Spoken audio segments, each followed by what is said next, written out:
Welcome to the Healthspan Collective, the podcast where science and wellness converge.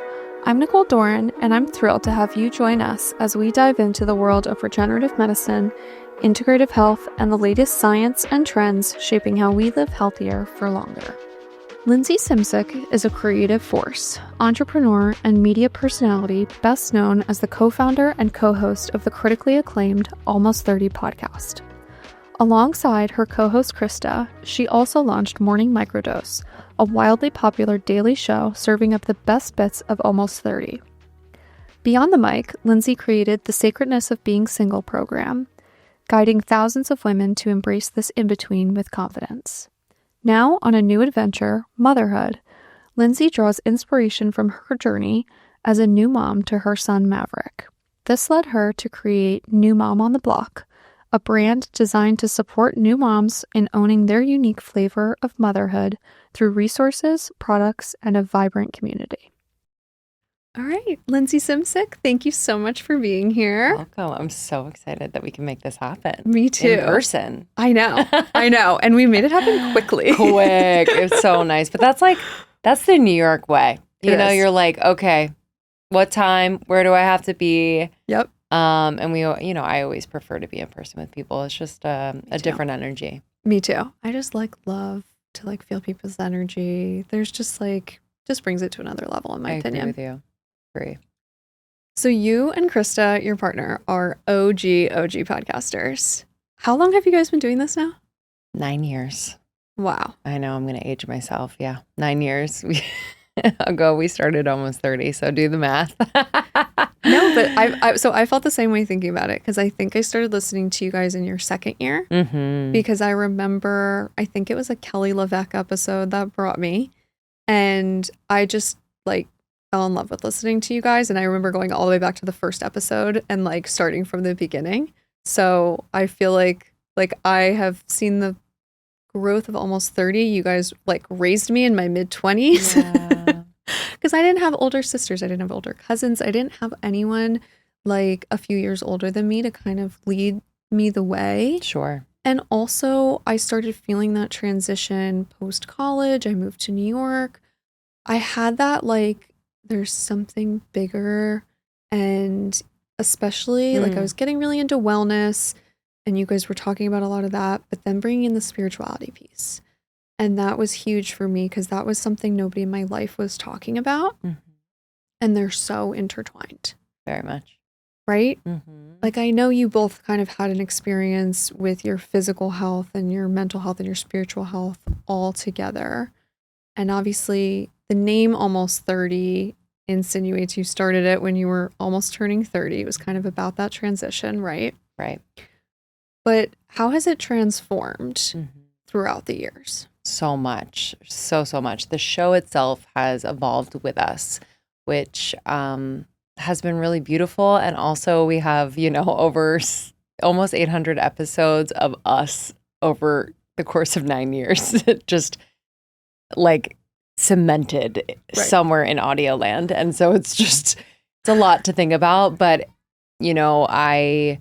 first of all, I think that if we should assume that we're never going to change or that we are going to hit a certain age and then stay the same way for the rest of our lives, I think, that would be a really silly assumption. Mm-hmm.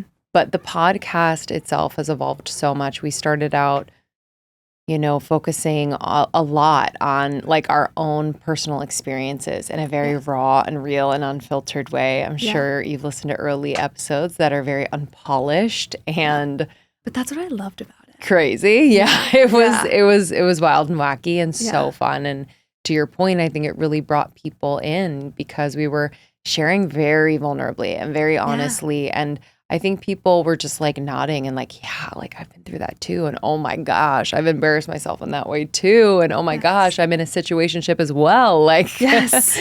So there was just a lot of connection points for people to step into with us. And over the years, our curiosities and the curiosities of our community have just led our content. And so we started out with health and wellness. As you mentioned, Kelly LeVeque was on early. I was actually just texting with her today. She's a dear friend. And someone who has taught us so much about how to truly nourish our bodies. Her Fab Four has been like just something that I follow for myself, for my family throughout the years, and it's been really instrumental in nourishing myself.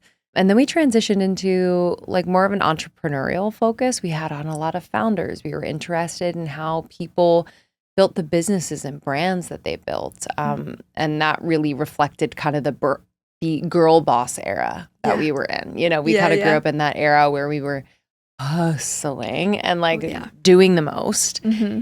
And then there came a point where we've always been spiritually curious, but we were really able to explore that on the podcast. And I mean, we've gone so many different ways in this realm, whether we've had on experts in quantum physics and people who have communicated with aliens and psychics and mediums and just spiritual teachers that range and things that they teach and focus on. And I think when we reached that point in the evolution of the podcast, we realized that this was the linchpin in just so many people's overall health.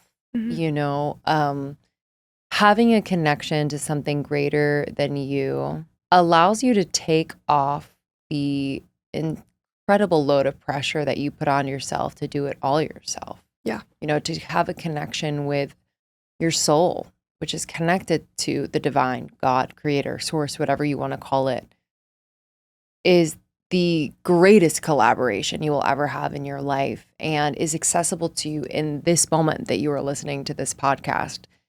And you don't have to say anything perfectly to your soul to communicate with her. You don't have to, be in a temple. You don't have to do any of that. You can literally connect with her in this moment. So we can talk more about that. But all that to say, I really believe that my true whole body, mind, spirit health is anchored by my relationship with Source, with God, and has just changed my life.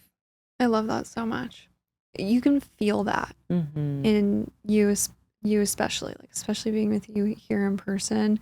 And like I said, listening to you over the years, like I feel like I've even heard the evolution in the way that you speak and how much closer you've gotten to that side of yourself over the years. Does that make sense? Yeah, completely. I've had a journey with it. I'm sure a lot of people listening can relate to this. I grew up in a home where we would kind of church hop. Yeah. We'd my mom was amazing in this way. She grew up Presbyterian, but not going to church all the time. But she felt like church was important for us to go to and just to really explore for ourselves. And so we would go to a Presbyterian church and an Episcopalian church and just kind of hop. Yeah. And then we did a little of that too. Yeah. We were Catholic. We went to a Christian school. Yes. We went to a Baptist church. Oh, cool. So yeah, I get that. A little sampling, which is so nice. I mean, for me, it's not all the same because obviously it's very different, but just different ways to connect with God. And obviously you don't need to go to church to connect, but that was one way that my mom was like, let's try this. And then we went to Catholic school eventually, and they recommended that we converted to Catholicism. So we did. Yeah. And my dad grew up, going to Catholic church and school. Mm-hmm. And so then I kind of got into that realm of religiosity and was candidly a little turned off, just by the rules, and just didn't feel bright and light and deep and connected to God in the way that I felt like I wanted to connect. Yeah. And so I just, like many people, just kind of took a pause and stepped back from going to church, feeling connected to God. Fast forward, when I met my now husband, one of our first dates was to church. And he was like, I'm going to go anyway. He's like, I would love for you to come. So I knew he wasn't just taking me to church to show off hey, let's go to church. He was like, I'm going, so you can come or not.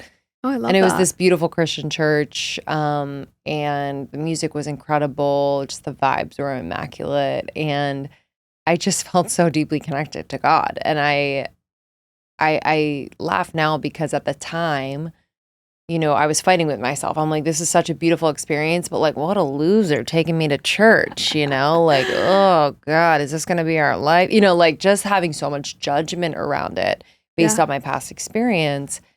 And so, I really credit him to bringing God back into my life in that way. Oh, okay. And now it's just been my own like personal exploration of what that means for me and now my family. Yeah.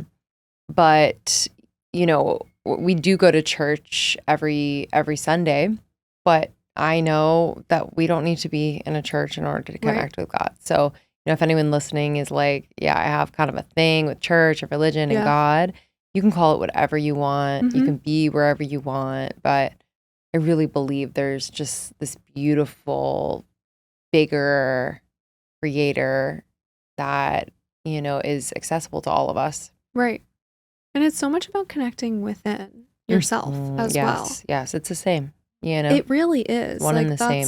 Yeah, like you said, it's like whether you call it God or the universe or source, or you call it prayer or manifestation or meditation, like it's all kind of like different versions of the same thing. And it's like about coming back into yourself and who you are and want to be. And then how you embody that every day. And then that's where, it, for me at least, leads into, okay, if I'm able to connect with myself and I'm able to say, okay, this is the Nicole I want to be, even 5 years or 5 days from now, what do I need to do today to be that person? Yeah. Right? And like part of that is showing up in a certain way at work. I work with my family, my husband, like it takes a lot of work to show up in the way that you can be really proud of. For sure. And even the same for my physical body, like what movement is really serving me and making me feel my best. And, even like I would like to get pregnant at some point in the near future. And it's like, I want to be really present mentally, physically, spiritually for that. So it's so intertwined. So intertwined. Speaking of, how has becoming a mom transformed you? In every way. Yeah. It's just crazy. I think I probably, would have been before becoming a mom, and if anyone would have said to me, oh my God, everything changes, I would have been like, yeah, but like I'm someone who can like just fit the kid into my life and like not much will change, right? Oh no. Okay. No, and I'm glad, I'm so glad. I think before having a child, I had a really great run of being focused on myself. Yeah. And really doing so much work and tending to the parts of me that needed tending to. Lots of therapy, lots of different modalities, like 2-hour morning routines, like your girl was, on her stack. And now it's been liberating to not focus on myself as much. And I think there's this narrative in this like momhood era that's like, make sure you take care of yourself. Of course, absolutely. I very much believe in making sure you are taking care of yourself and in the very essential ways and then in the nuanced ways. But the reality is that I don't have as much time for myself. I don't have as much energy. My focus is pulled towards my family, my son, and that's where it wants to be, you know? So I know this is a very temporary time in my life where most of my energy is being poured into my son and my family at large. And so I really want to be here for it. Yeah. I don't want to get so wrapped up in how do I balance this and how do I be a boss girl and a great mom? Like I'm just not the type to be able to do that, And so I find myself right now at a very busy time with the book coming out. And then thankfully I have a lot of support and we're able to make this happen. Right. But in making it happen, I'm the person like taking a red eye home because I know I would be home for Mav in the morning. So like there's that. And he's 18 months? He's 20 months now. I know. little person, so much personality. They just really, the how much they grow in just this year and a half plus is unbelievable. From the little itty bitty 8-pound,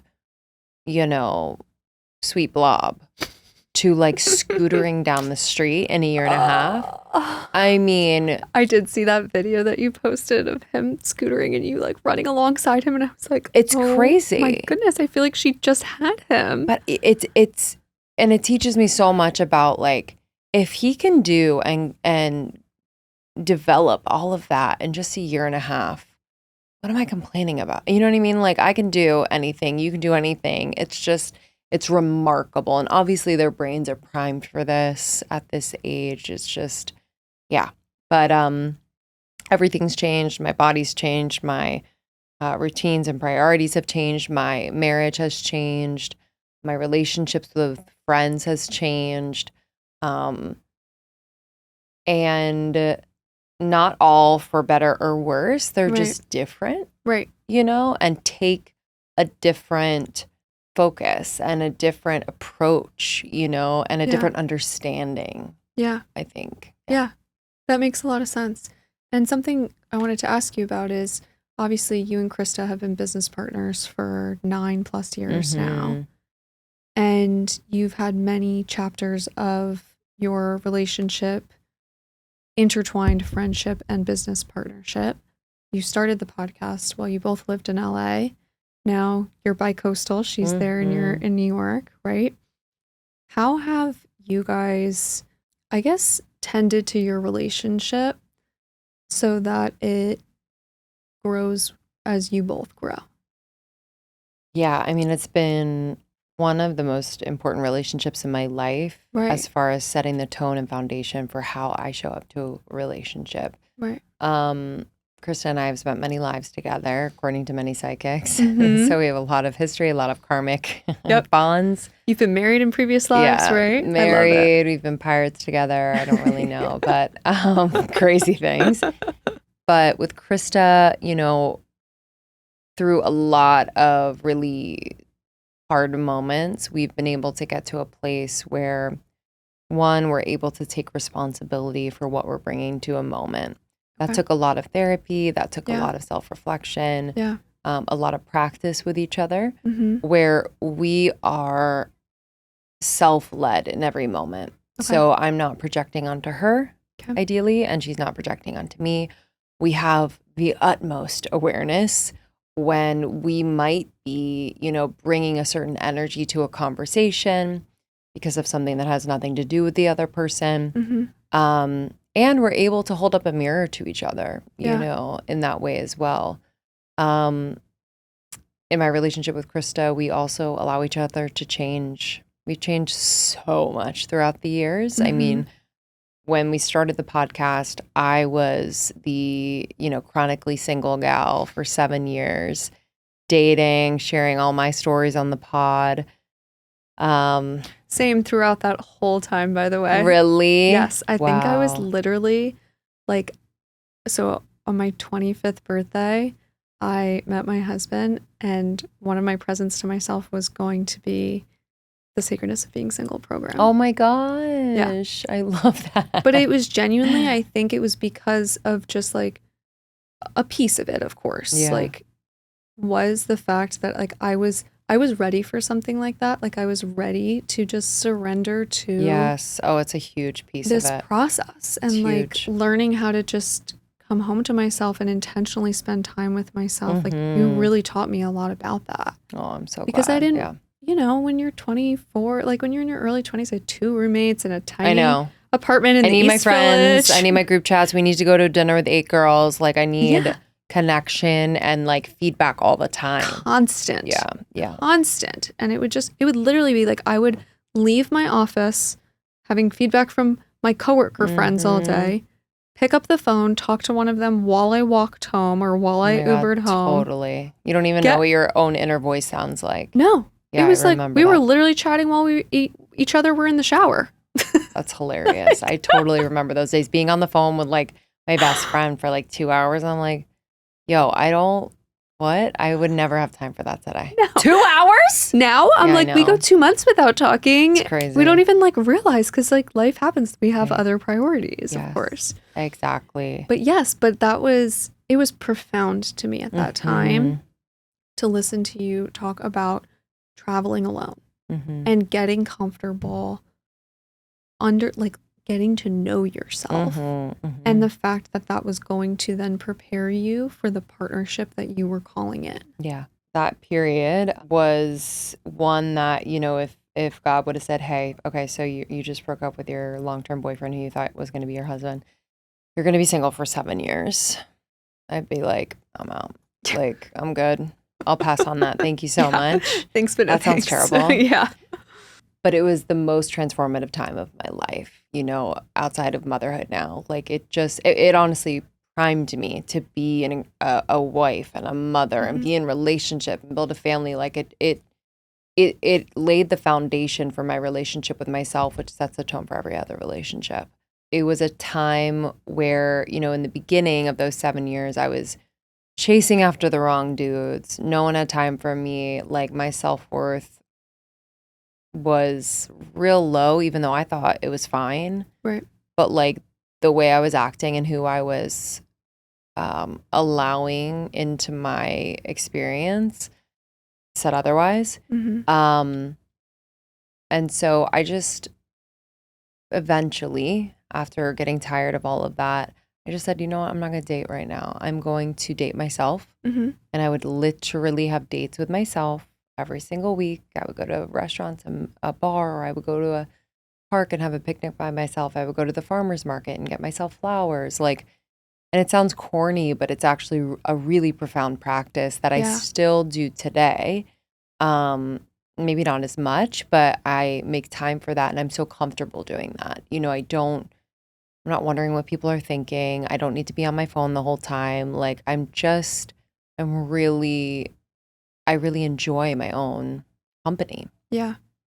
And in spending more time with myself, I started to hear a voice. You know, I started to hear that like inner voice, that voice of my soul, or higher self, if you want to call it, that just was so wise and just was so peaceful and so loyal to me and really wanted to guide me, you know, and remind me of what is true. Because I think, you know, in your 20s, you're so prone to latch on to someone else's belief of you or what they think you should do and just make that your own truth. And so I was like untangling that, and my soul was like, yeah, good job. Okay. Like here's like the direction that would really light you up and really make you feel just so fulfilled and in your heart rather than so wrapped up in your mind. So all that to say, it was such a transformative period of my life. So if you're listening and you find yourself in a period where you're like in an abyss, you're like, when am I going to find my person? Where is he? Where is she? Like, help me. Like, is it ever going to happen? I highly, highly encourage you to take time with yourself, to do the dates, do the solo trips, to start journaling, you know, to hear your soul speak. It's these simple practices that can just reorient you to your center, you know, so you're not out here making decisions like, what do they think? Where should I go? It's like, what do I want? Right. What do I deserve? Right. You know, what is for me? What is not? It's just such a powerful and fulfilling place to be. You almost get to the place where what you articulated, which is, I think I'm good. Yeah. Yeah, I don't, you know, I hope I meet someone, but like, I'm good if I don't, you know? You're not like grasping for it. Yes. You don't have it. I feel the same way when I look back on myself in my early 20s of thinking I had confidence and this inner sense of knowing, and then same thing, like looking at the people I was surrounding myself with sometimes and that saying something completely different. Yes. Because it's like once you do that, it's not only about the partner that you call in, it's all of your relationships. Totally. It's the friendships that you decide to put energy towards versus not. It's also about the way you even let your family treat you. Oh yeah. And like the boundaries For sure. you, Big time. are able to put up, which is Mhm. something, that's a constant work in progress for me. I think it is for everybody. I Really. mean, Different stages of life too will require you to kind of like, do a little system update with your family. Hey, this is who I am now. Yep. Like when you got married, I'm sure there was some stuff. When you become a mom, there will be some stuff. Yep. But I think during this late 20s period where you're going through so much change and going through your Saturn return, like family relationships is a big one that a lot of people experience an upheaval of sorts of like, you know what? I'm actually not going to wait for my parents' approval to do anything. I'm going to follow what lights me up. And, hopefully because they love me, they'll catch up. Yep. But I am going to move forward and not look back waiting for them to be like, good job, Exactly. I think that's part of kind of transitioning into like I'm 30 and it's almost recognizing like, oh wait, I can lead. Even in my family scenario, like it's like, your parents obviously raise you. They're the adults, you're the child. Yes. And that was it's something I'm continuously working on because now living so close to my parents, I work with my dad. Yeah. I see them all the time. Like we're very in each other's business, literally. And it's something that takes so much more consciousness to say, we don't have to do things their way. Like you can lead now. You're like now you can lead the way. You have your own family. Yes. And yes, it's something that I know I have a lot of growth coming, even more as I step into motherhood as well. I think too, and we also have to remember that this is the first time they're doing it too. Yeah. It can be heartbreaking for them. It can be like really disorienting for you to like prioritize your own nuclear family now and your husband and future family. And even though they're going to be so excited when that happens, it's just like, it's weird for them. And, I think, I say this with love, but a lot of our parents don't have the tools that we have, they didn't grow up with that. And if they are taking to them now, amazing. Right. After going through kind of that period in therapy where I was like resentful, kind of come to that place in the cycle of just having a lot of compassion and understanding why they are the way they are and understanding that actually they're going through some firsts too. Oh, yeah. I'm not only just like the new mom and experiencing all these things. It's like they're experiencing me for the first time as a mom and having a family that I prioritize, you know? And not catering to them all the time. Because I think that was another piece of my early 20s that it was, and still, like this is something that I work on a daily basis. I am such a people pleaser. Oh, yeah, of course. Like I am the older sister. I'm used to just like taking care of everyone else. And that was, I think, a reason why it was so important for me to like be alone with myself sometimes, because it was like, what do I even like? I know. If my best friend's not there, if my sister's not there, if my boyfriend's not there, what do I even like to, which restaurants do I actually like? I relate deeply. Yeah. It's the people pleaser, and we have to have a lot of love for that part that really just values connection and values making other people feel really good and safe and secure. And we also have to get to a point where we realize that us pleasing other people is not necessarily the best thing. Sure, for us, we realize that, but for them, it kind of keeps them in the same pattern. So if we're talking about our parents, it's like if we're always like trying to please our parents and not ruffle their feathers and just make them feel comfortable, that's actually not promoting their growth and not allowing them to have these uncomfortable moments that actually could turn into like some very positive change if they let it. And that's hard to do. It's hard to see family or friends like kind of experience you and not manage it. Yes. But it's such a power move. And power move sounds a little sterile, but it's like, it's such a powerful move. It's like for you to be able to make a decision, stand by it, and not waver, and stand there with a lot of love you know, for yourself and for them, and allow them to have their experience and not need to change it. Yeah. No. 100%. Shifting gears a little bit. How was the experience of writing the book? I loved it. Yeah. Yeah, it was so fun.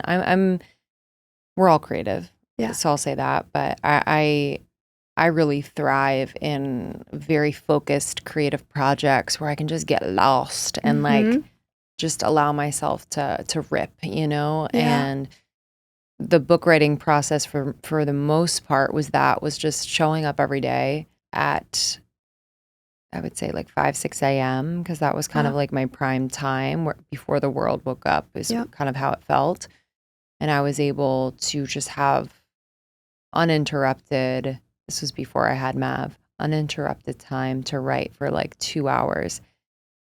It wasn't always the best writing session, but the fact that I was showing up every single day was really, really important to the process and to prove to myself that I could do that. Yeah. You know, as someone who's a people pleaser, as someone who's a perfectionist or a recovering perfectionist, sometimes I could get tripped up in a creative process because I'm so focused on it needs to be good when it comes out. And then we don't allow the natural process of like sort of good things, mediocre things, bad things to come out so that the good can actually reach the surface. Right.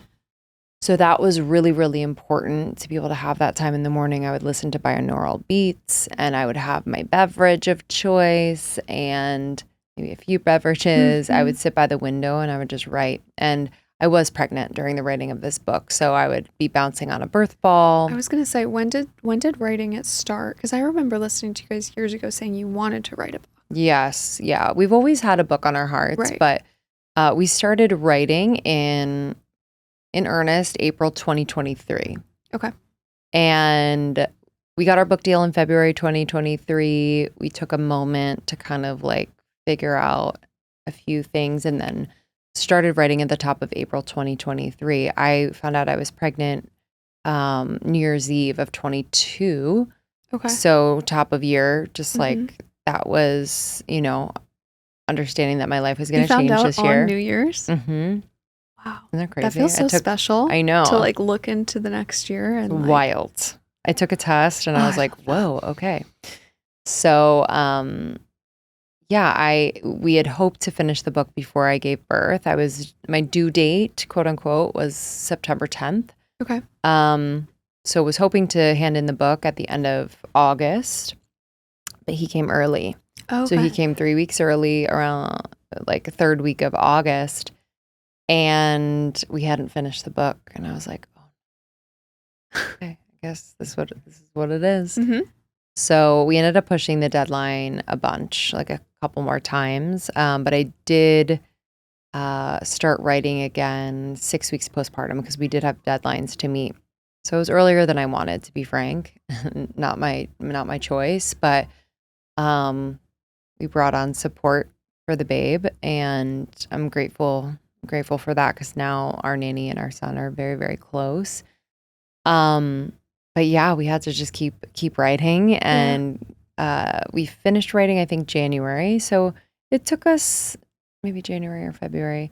It took us just a little under a year to write it. Okay. And then we eventually went into the editing phase, which is not so fun because I just didn't want to like go back and comb through and rewrite things and edit things out and all that. That's not as fun, but it's a part of the process. But overall, I'm so thankful we were able to give most of our time and attention to the book. We actually wrote the book, which is nice.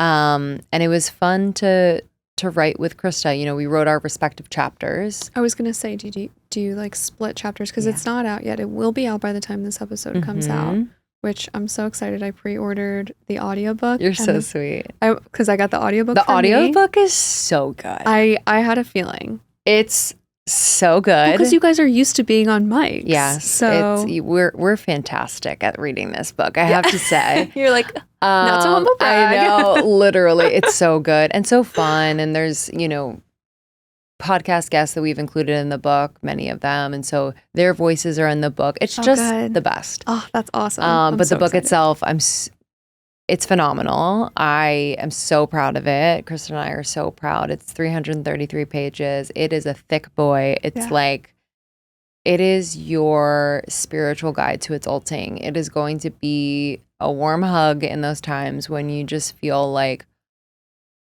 how am I going to get through this? Everything's changing. Everything's falling apart. It is going to be just a deep soul remembering for you at any point in your life. So I know it's called Almost 30, and it is absolutely for people moving through that late 20s transition, which we can talk about, but it's also for anyone moving through change. Because life is constantly always. Like I was thinking about it earlier today in preparing for us talking, and I'm like, has there ever been a phase where I didn't feel like I was going through some sort of transformation? And I really don't think so. Obviously, certain phases are more, intense than others. But yeah, like I love change and growth, and it's always relevant in my opinion. Totally. But yeah, I bought the audiobook for myself and the physical book for my sister. Amazing. Is like in her Saturn return. Wow. Okay. Yeah. Yeah. So, okay, and which I would love, because we haven't gotten into astrology at all in the podcast. Cool. Can you explain what a Saturn return is? Sure. I'm not an astrologer. I'm not an expert, though. I think on the Saturn return topic, I feel You're very well-versed. experienced and well-versed. So your Saturn return, everybody goes through a Saturn return, whether you believe in astrology or not. Right. Sometimes two. Sometimes 2, sometimes 3. Yeah, okay. So it happens every 29 and a half years, about. Right. You can go onto our website, almost30.com/calculator. Yeah. Yeah. And you can find out when your Saturn return is.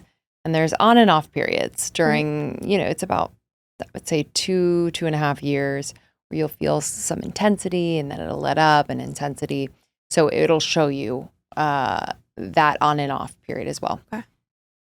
So every 29 and a half years, the planet Saturn comes back to the place it was in the sky when you were born. Okay. And why this is significant is because Saturn, the planet, is like your cosmic daddy of sorts. It's like it's serious, but like loving serious, like tough love type vibe. And it's going to come into your life and say, hey, Nicole, these are aspects of your life that are not so aligned anymore, and it's going to feel often like your life is falling apart a little bit. You might experience an intense breakup. You might lose your job. You might move across the country to a place you have no friends and just start anew. You might have a child. You might lose a parent. There can be so many things that happen. It doesn't necessarily mean something bad's going to happen, but there's going to be big change during this time that wants to take place and wants to work with you. That's the Saturn return in a nutshell. It'll happen every 29 and a half years. So again, in your late 50s, around 58, 59, and then again in your 90s, if we get that far. So the first one is the most intense. This one is really the time when you are becoming conscious. So we'll pull out of the astrological conversation for a moment to talk about what's happening neurologically. Okay. So neurologically, around 26, your prefrontal cortex is coming online. And this is the part of the brain that controls decision-making and long-term planning and emotional regulation. So up until this point, the limbic brain has been leading and kind of on fire and really kind of developing since you were like very young.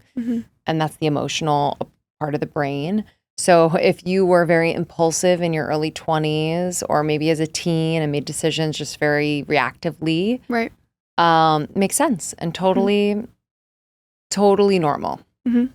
But now that part of the brain, the emotional part of the brain and the more logical part of the brain are syncing up. And so there's this consciousness that happens where you're thinking more thoughtfully about who you are and what you are bringing to every moment and cause and effect and what you really desire.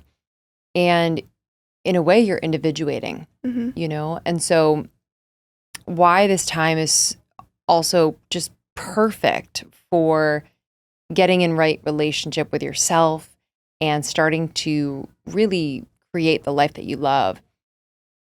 The neural pathways in the brain are being fortified by myelation. It's like the juicy protection against over the nerves.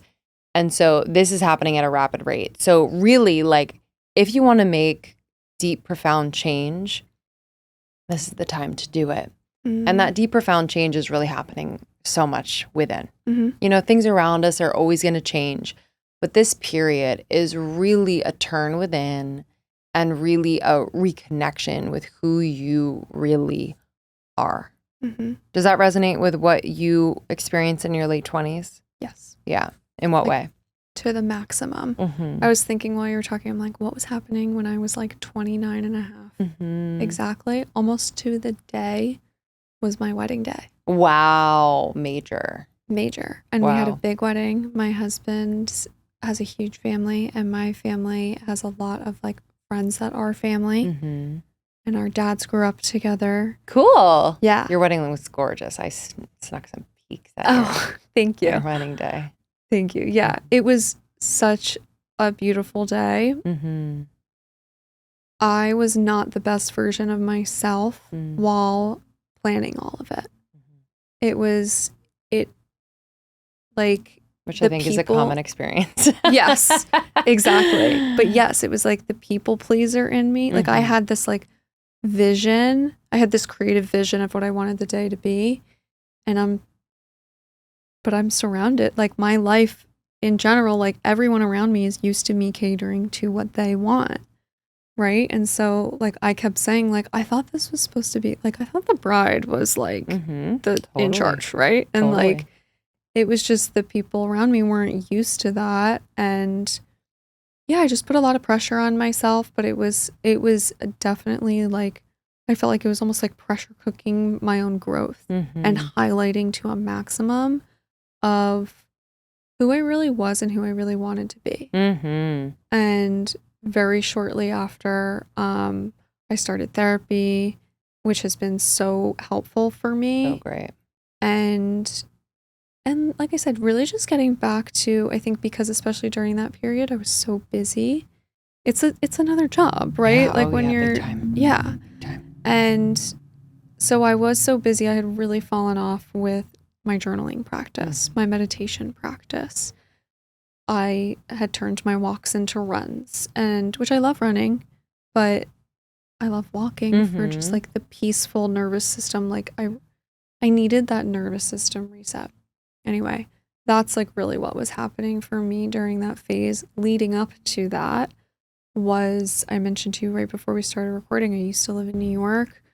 In 2020, we went to go stay with my parents. We ended up starting a business in Florida, which on one hand is the best thing that's ever happened to me. And on the other, it's incredibly challenging. Yeah, totally. Like both. Yes, it is all the things all at once. I work with my dad, with my husband. Like my mom is in the office all the time, which is awesome. My sister is now around a lot, which is awesome, but it's just a lot. Yeah, of course. And, you know, everyone is trying to lead. Everyone is trying to make their vision happen. So yeah, even like leading up to the wedding, it was a lot of that, just like emotions overwhelming frequently. Yeah. Yep. 100%. And now I feel it coming down, which is cool. Yeah. The whole planning of a wedding and that whole process was similarly such a growth moment for me too, where we really did it our way. We did. Planned it in 2 months. I was going to say, because you guys kind of like moved quickly, which I loved. Yeah. We got engaged in November and started planning in June and got married in August. And my sister was getting married in May. Oh, okay. So I was like, I want her to have her moment and like not start planning and just doing all the things overlapping. So I started in June, which I guess is a people-pleasing move, but it worked for me. And yeah, I actually loved planning it so quickly because I didn't have time to overthink. Yeah. You know, and I only had time to trust myself. Yeah. Which was really, really nice for a change. And my husband and I committed at the beginning of the process. This is about us. Period. The end. Full stop. He's really good at that. Like, I love that. Like he's always been good at that. Sometimes it makes me uncomfortable how good he is at that. But I've learned that it's a really healthy piece of our relationship that I get to observe and I get to kind of like by osmosis become more of, which is nice. And yeah, there are many moments where family, friends were like, wait, I'm not coming to the Friday small ceremony. What do you mean? Yep. I thought we were homies. I thought we were this or, you know, doing it in a different way, having a small ceremony, little dinner, and then a big celebration party on Saturday. That's weird to some people. I sang at my party, which was fun, but you know, it's like I wanted to look back and be like, yo, that was us.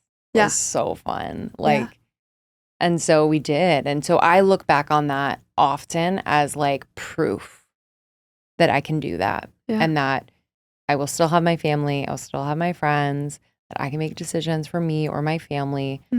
And yes, it might rock the boat, but it will also change our relationship, hopefully for the better if it's meant to. Right. You know? No, 1000%. And give them permission to do what's best for them. Because I'm very much like, maybe to a fault, where I'm like, I want you to do what's best for you. And I that might come off to some people as like, I don't care as much.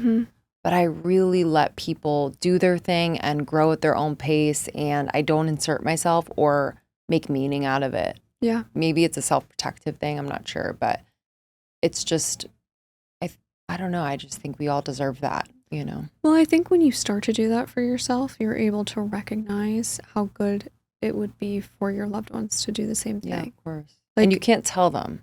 No. But you got to you have to just do that and be that and model it. Yes. You know? Yes. Just show. And yes, exactly. But yeah, I'm so excited to read the book and listen to the book. Thank you. I know it's been such a long time coming. I know. I would be remiss on the Health Span Collective to not ask you, what are the wellness practices that are in your limited amount of time in motherhood serving you these days? Because you used to be a SoulCycle instructor. I did. Oh my gosh. Doing the most. I learned how to SoulCycle just a few blocks from here. Yeah, I was a fitness instructor. I was a SoulCycle instructor for 4 years. It was such a fun, incredible job. And I'm so grateful for that time with SoulCycle. But I was working my butt off. I was teaching 15 classes a week, riding every single one of them the whole time, basically. My adrenals were shot. My body was inflamed. I wasn't hydrating properly. I was not nourishing my body properly. I was a mess, you know? Like, on the outside, people would have been like, oh, you're fine. You look healthy. I didn't feel good. So after I quit SoulCycle, I started to slow down. You know, walking. I was, you know, doing just lower impact workouts, less cardio, and my body just like water weight came off. You know, my body wasn't holding on to things because I thought I was just going to like work out till, you know, the cows came home. So it's actually really nice. I almost felt like I found equilibrium in my body and harmony in my body finally.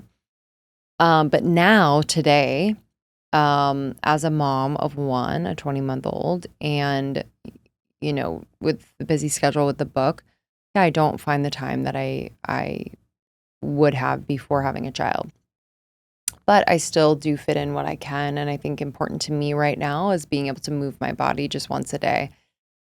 And that might mean going to the gym in my building and getting a 30-minute workout in where I'm just doing a lot of strength training, lifting weights, or I'm going on a long walk, or I have weights in my apartment, like that I can just do a quick 15-minute, like high intensity set. Yep. That gets my heart rate up. Running around with my son. You know, going with a friend if I have time to like a workout class probably happens like once a month. Yeah. So it's sporadic, you know, I'll say, and not something I would love to be moving more than I am now, but I'm grateful that I feel good in my body. I feel like I'm getting what I need at this moment. As far as nourishment goes, I everyone's talking about it, but I've seen and experienced a difference when I get the adequate amount of protein in my diet. Did you go through a plant-based phase? I did. Okay. In LA, as you do. You're like, I think I'm vegan now. Yeah. And it just, I felt terrible, to be completely honest with you. And I think it's just so bio-individual. Everyone is so different. So if you're listening to this and you're vegan, you're like, I feel amazing. Perfect. Right. So for me, it didn't work. So I eat a lot of animal protein, whether that's I do the whole grass-fed, grass-finished beef. I'll do bison. I'll do wild salmon, different types of seafood. And for me, it's about convenience. So I'm batching meatballs at the beginning of the week that I can just toss in my mouth throughout the day. I'm, making ground meat and just having that to fill lettuce tacos or toss into a really great protein pasta or what have you. So yeah, I'm making it convenient. I'm making it protein packed. And for me, that's made me feel my best. I'm obviously having my fruits. I'm having my veggies. And I'm hydrating. Hydration for me is really, really key. Yeah. I was chronically dehydrated for a while, but once I got pregnant, I was very, very serious about it. And it made all the difference in my pregnancy, I feel and in my recovery and just now as a mom. So I'm hydrating with water that is, mineralized. So I'll add. I was going to say, do you add an electrolyte or anything? Yeah, I add electrolytes, Element, instant hydration. There are a bunch of others that are great, but just mineralize your water because if you drink bottled or filtered water, there's most likely not minerals in it. Right. So we have to remineralize in order to be able to hydrate properly. And just as far as my practices on a weekly basis, I'm taking Epsom salt baths. I'm doing my red light. Love that. I am spending quality time with my husband, my self-care too. I'm meditating for 5 minutes. I don't have the time that I used to, but it makes a difference. And I'm just really doing things that bring me joy, bringing my son to the park and rolling around on the grass with him and just being silly, make me feel really, really good. Yeah. So yeah, it's constantly evolving. I'm someone who's been exposed like you to all of the hacks, all of the devices, all of the supplements, all of the diets and things like that. And I think the last thing I'll say is I've just simplified, I think we can really drive ourselves crazy thinking that we have to do everything in order to feel well. We just have to check in on a regular basis and see what our body needs or desires or wants to explore. And I'm always open to the latest and greatest, in health and wellness, so long as it doesn't drive me nuts, right, and doesn't take me out of the joy of my life. Yes. I talk about that a lot on the show because we have a lot of experts in the field, and you can get so, fancy and crazy with the treatments out there and the supplements, and it is when you keep adding things in, you could spend all day every day and millions of dollars if you wanted to on wellness practices. But to me, I'm such a big believer in the things that you're doing for your wellness should be just enough to serve you to be able to live your life well. Totally. I love that you mentioned spending time with your husband is a self-care practice. Because I feel the same way. It's sometimes laying on the couch with him and watching a TV show is exactly what the doctor ordered. Yes, the nervous system's so happy. It's finally. It's yes, please rub my feet. Yes. That is better than anything. Exactly. No, I love it so much. So obviously the book comes out June 3rd. Yeah. Okay. Yeah. Thank you so so much. Yeah, we're so excited. You can pre-order the book this is coming out after the book. So you can order the book anywhere. you find books online or in stores. The book is called Almost 30, A Definitive Guide to a Life You Love for the Next Decade and Beyond. Definitely get the audiobook. It's really, really good. We have some extra content in there at the end, like questions that, they were deep, hilarious questions that I think people will get a kick out of. And if you're new to Almost 30, the podcast is everywhere you listen to podcasts. You can learn more about Krista and myself at almost30.com. Thank you so much for being here. You're such welcome. an honor. Thank you for having me. This podcast was brought to you by Pureform, a comprehensive wellness center in Boca Raton, Florida. The website is pureformhealth.com, or you can find us on Instagram at pureformhealth. Feel free to message us with any questions, and note that you can connect with our providers for consultations over Zoom, from everything from stem cell therapy to hormone replacement therapy and peptide therapy. That's it for this episode of the Healthspan Collective. We hope you found it insightful and inspiring. Don't forget to follow us wherever you listen to podcasts so you never miss an episode. And if you enjoyed today's conversation, we'd love for you to rate, review, subscribe, and send it to a friend. We'd also love to connect with you on Instagram. Follow the podcast at Healthspan Collective and me at Nicole J. Doran. And leave us a comment on our latest post, letting us know what you'd like us to cover next.